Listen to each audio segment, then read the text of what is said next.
Energy Secretary Jennifer Granholm to talk about this. Thank you for being here today, and good morning to you. Good morning. Watching and listening to the president yesterday, does it seem like this bill's getting a haircut already? Well, you know, it's a great question, Bill, because first of all, of course, the Congress is not in session, so he hasn't had a chance to sit down face to face with the members of Congress, which he will do, and a number of us have been doing, at least virtually. But I think that, you know, this bill is so reminiscent of a bipartisan bill that was passed in December. It was the Energy Act of 2020, which had enormous bipartisan support investing in the technologies that will help us win this clean energy future that both sides voted for. So this is really a fulfillment of the down payment that was made in that Energy Act of 2020. Would you concede he pulled back a little bit yesterday already? Well, I think that he has said from the very beginning that he wants to see compromise. He wants to have this be bipartisan. I hate to see, you know, language on either side that really sticks people without recognizing that there are so many elements that both parties like in this bill and that they have voted for in the past. Who doesn't want America to create the supply chains for our own energy security, to have manufacturing in this country? Who doesn't want to have a safe electric grid? Who doesn't want to make sure that we are building the technologies of the future and not allowing our economic competitors to eat us for lunch? There's so much in this bill to like that I hope people don't take positional arguments, especially since the American people seem to like so much of it. That's a great entree to the question I wanted to ask you about. In an interview with PBS, you had said that there are many more jobs in this clean energy realm than there have been in the fossil fuel industry itself. But in terms of that supply chain, like when, for example, you ask people to go out and find a solar job or a green energy job, a lot of those jobs are in China. And traditionally, the jobs in the traditional fossil fuel industry have been here in America. So if we try to push too much, are we giving more jobs to China than we are to our own people? This is the perfect question that you have asked, because this is why we need to bring manufacturing here. Why are we allowing our economic competitors to take, for example, battery manufacturing for electric vehicles, and we've got to rely on supply chains elsewhere, whether it's the critical materials that are in those batteries or the batteries themselves? Why are we standing by the side of the road and allowing China to come in and swoop up all of the manufacturing of solar panels, et cetera? So are you saying that all of a sudden the solar panels are going to be made here under this bill?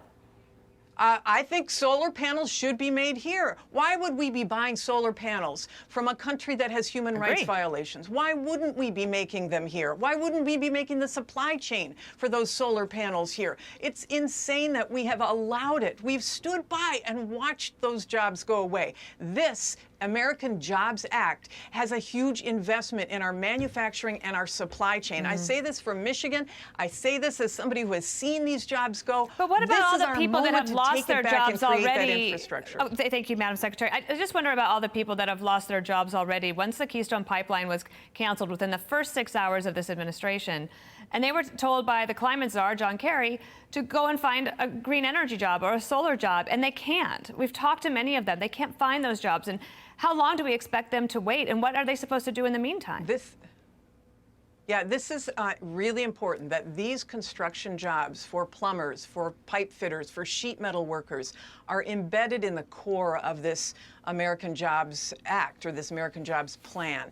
That's what the infrastructure pieces are all about. They will get jobs. That money will flow as soon as Congress acts. This is why this is an urgent moment. We are 8.4 million jobs shy of where we were before the COVID crisis began. It's why we've got to act on this with alacrity and move on it so that we can put those construction workers to work, building pipelines for CO2, building pipelines for hydrogen, making sure that we repair pipelines that are leaking methane, for example. So many jobs that could be in this infrastructure package that are supported by both sides of the aisle, or at least historically have been. You've gone out of your way to make a point about getting Republican support. There was a letter that was produced by 10 Republicans just yesterday. This is like Lisa Murkowski and Susan Collins and Mitt Romney. They're the ones who went to the Oval Office on the 1st of February saying, we want to do a deal, and they put a deal on the table. Well, just yesterday, Joe Biden said they didn't move an inch. But the point in early February is that Democrats in the Senate went to reconciliation within 24 hours of that meeting in the Oval Office. So if that's the track record, why would any Republicans get behind your plan now?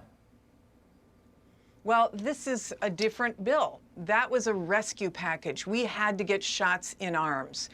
This is a recovery package, if you will. This is making sure that we set our nation on the path to win the future. And that means we must have bipartisan support. Lisa Murkowski and Joe Manchin are the two senators who brought Democrats and Republicans together for that energy bill that I described that was passed just in December. I know that leadership exists. I know people want to be able to vote. Yeah, well, you got to work with them too, and I think you would grant that, correct?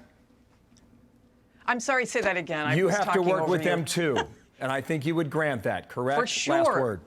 Absolutely, 1,000%. Both sides. All right, Madam Secretary. We'll see you at the, think about it. We'll see you with Jen Psaki today. You'll join her at the briefing. We appreciate you being on with us this morning. Thank you.